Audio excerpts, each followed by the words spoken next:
puddle or ocean?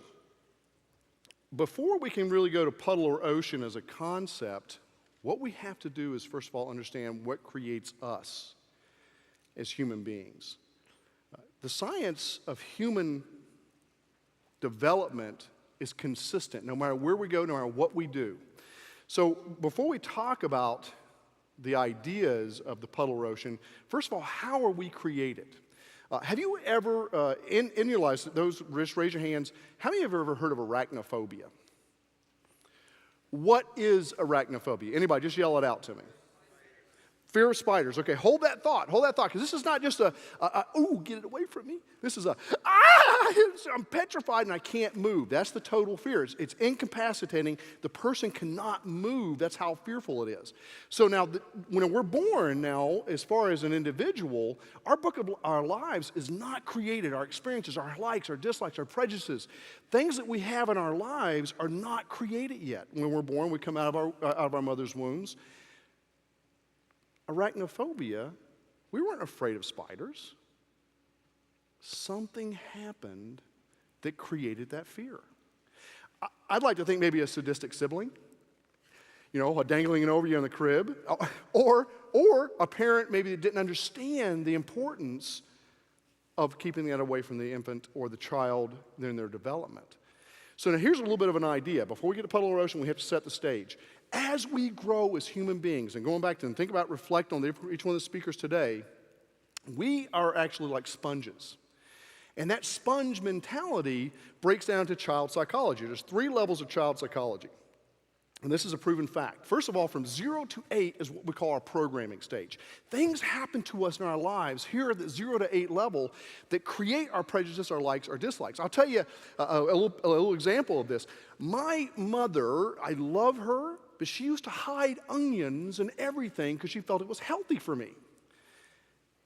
Yeah, I agree with that, but because she was hiding them, there was deception, and so now I have a distinct aversion towards onions.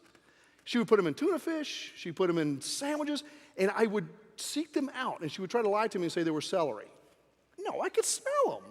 So today, I hate onions because of that programming, the 0 to 8. 8 to 12, this is a year-old time frames, is the hero stage. This is proven fact. This is where we start to emulate people we want to become. For me, it was my grandfather. Or baseball, sports figures. We have musicians. A lot of times the children today, that's what they try to emulate. Now, I'm not saying we got great examples. We got some that aren't exactly best in the music industry now that are doing things that we don't want our children to become. And if you're not taking steroids, you may not be able to be a baseball star. But if we as human beings, as parents, as the actual grandparents, as the nephew or the aunts and uncles, as the friends, have the ability to influence that young mind, we can become part of that hero. And the last one we see is the peer group. Now, this is what I call the dark tunnel. McCloud was an old TV show when I was growing up. And it always started off with a dark space and a flashlight being shown in the actual frame. All the good stuff, and I never took singing lessons. I know it's amazing.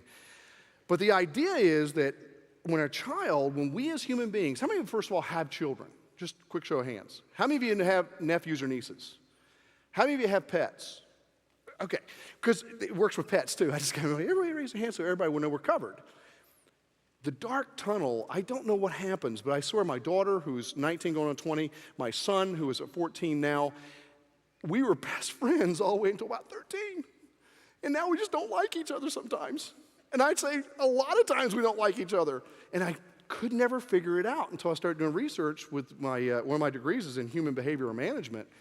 And I found out it was because I was replaced. Before, anything I said was okay. And then all of a sudden what happens is Billy or Susie at school is the authority. It's like when they come home from school and they got a science test and you've got the actual ledger, you've got the study guide, and you've got the book, and you're sitting there, and I'd sit down and I'd say, okay, here's the answer. It's going to be an ace. You're going to be great. That's not what Billy said. Who's Billy? Is that your teacher? No. Okay, who's Billy? Is that the assistant teacher or the substitute? No. Well, who's Billy? Well, Billy's my best friend. Now, Billy has become the subject matter expert in our child's life. And they try to emulate that, the dark tunnel. Now, if you've done a really great job at the actual programming the hero stage, there will be moments of lucency, I promise you, during the dark tunnel stage. But they'll be fleeting. Arachnophobia. I would propose that actually during the first part of that stage, the programming stage, is when we start to build those prejudices, those fears, those innate opportunities to influence others. Because when a child is born, they don't hate someone. Have you ever watched a child? I mean, honestly, just sit there and watch a child in their infancy as they're growing from 6 months to 1 year to 2 years. To them, everything is just beautiful. And they know no enemy. We create those prejudices, those fears. And I'll talk a little bit about learned response here in a few seconds, because it comes down to a learned response, what they emulate, and what do you profess, because everybody holds a responsibility to that. Now we can actually talk a little bit about the puddle or the ocean, because we had to understand how we were created as human beings as far as our psychology, because psychology is a big piece. I mean, human building blocks, the human capacity to learn, to influence, to change, has been consistent for thousands of years. What I'm telling you today is nothing new. It's just a regurgitation. You know, Christmas morning, I get excited with a package that's beautifully packaged. My wife puts it all together, puts a pretty bow on it. And it could be a big screen TV, even though it's only like this big. It could be keys to a car. It could be whatever. I get excited. And for 2 months, I cannot wait. And you go to Christmas morning, I open it up, and it's a pair of socks. But that was okay because I had 2 months of excitement building into that. That's how it's packaged. Now, she does give me more than that. Just a pair of socks. But the idea is that when we talk about these concepts, nothing's new. Eric is evidence of that. Eric's compassion, his desire, was nothing new. He enacted upon the passions he had. And we'll talk a little more about that as well. Now, puddles. If we're talking about a puddle, first of all, we have to define or put a parameter to what a puddle is. A puddle is a small pool of water, usually a few inches in depth. Not very big, unless you're in Iowa in the flood season. It's pretty bad this year. So now we know that if we look at the actual puddle, the puddle's limitations of influence on its surroundings is very minimal. So we can look at a puddle. If a person is living a puddle life or doing puddle behaviors, they only care about themselves. They only care about their financial gain, how they build up their actual, self-worth, or what they profess to their society or their families. It's because they only care about themselves. They do not care about the far-reaching effects of their actions or the plight of others. But an ocean, in a contrary piece, can be classified in a formal definition as a vast body of water that covers 3/4, about 71% of the Earth's surface. And I'll tell you, I've been there.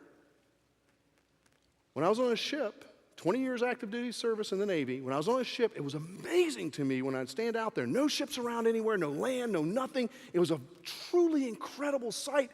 You felt in awe and alone. But in a good way, because you could actually feel like you had unlimited potential. And a lot of times we see oceans that actually present themselves as being apparently limitless in quality or quantity and volume, because there's nothing else to judge it. When a wave would come across the bow of the ship, or as it would rock the ship on a daily basis, it was amazing because it felt like that wave would go on forever and ever and never stop. Now, I know it didn't, but my perception, thinking about Patty and the pine trees, was that it did. So an ocean life, or someone who is an ocean, has the presence of having limitless capacity to affect change. Limitless capacity to change the lives of others. Puddle, minimal. Only cares about themselves. Ocean, limitless, cares about everybody else.